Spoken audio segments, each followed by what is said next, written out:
தொடர்ந்துட்டு இருக்கும்.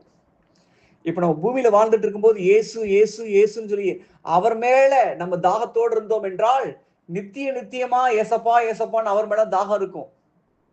ஆனா பூமியில வாழும்போது அதன் மேல ஏசப்பா மேல ஆசை இல்ல, ஏசப்பா நேசிக்கிறது இல்ல, தாகம் இல்லைன்னா என்ன பண்ணுவோம்? உலகப்பிரமான பாவத்தை நேசித்துக் கொண்டிருந்தோம் என்றால் அந்த பாவம் தான் என்ன பண்ணும்? நரகத்துல தாகத்தோடு இருக்கும். உதாரணத்துக்கு குடின்றது என்ன பண்ணும்? அங்க போய் என்ன பண்ணுவாங்க? அந்த பிசாசு என்ன பண்ணும்? இந்தா பூமியில வாழும்போது குடின்னு இதைத்தானே அலைஞ்சிட்டு இருந்தா, இங்க வந்து குடின்னு என்ன பண்ணுவான்?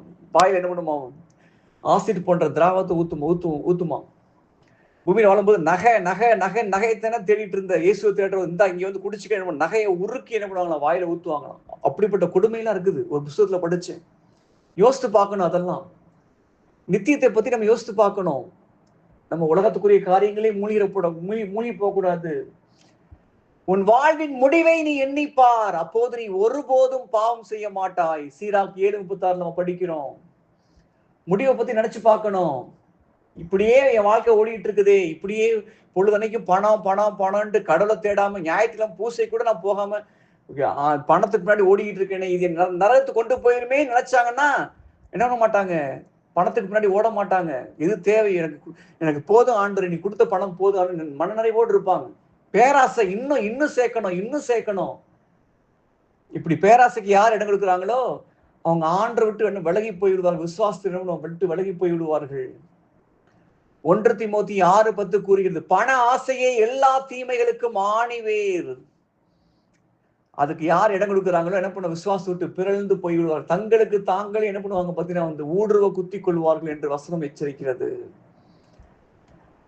இப்படியே நான் வந்து மொபைல் பார்த்துட்டே நேரத்துக்கு நீடிச்சிட்டு இருக்கேன், பைபிள் படிக்காம ஆண்டரை தேடாம, இது என் நரகத்தை கொண்டு போயிருமே நினைச்சா என்ன பண்ண மாட்டாங்க? அது நேரத்தை வீணடிக்க மாட்டாங்க.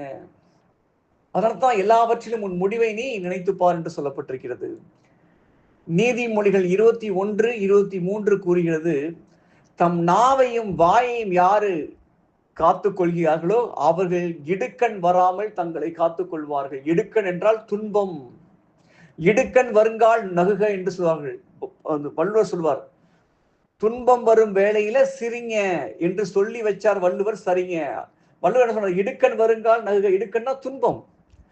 யாரு தன்னுடைய நாவையும் தன்னுடைய வாயையும் காத்துக் கொள்கிறார்களோ அவர்கள் தங்களுக்கு துன்பம் வராமல் காத்துக் கொள்கிறார்கள். அந்த வசனத்தை படிப்போம். நீதிமொழிகள் 21:23 நாம் வாசிப்போம். தம் வாயையும் நாவையும் காப்பவர் இடுக்கண் வராமல் தம்மை காத்துக் கொள்வார். Amen. Praise the lord. Amen. Praise the lord. கிறிஸ்துவில் பிரியமானவர்களே, நம்மை நாமே அலசி ஆராய்ந்து பார்ப்போம், சோதிச்சு பார்ப்போம்.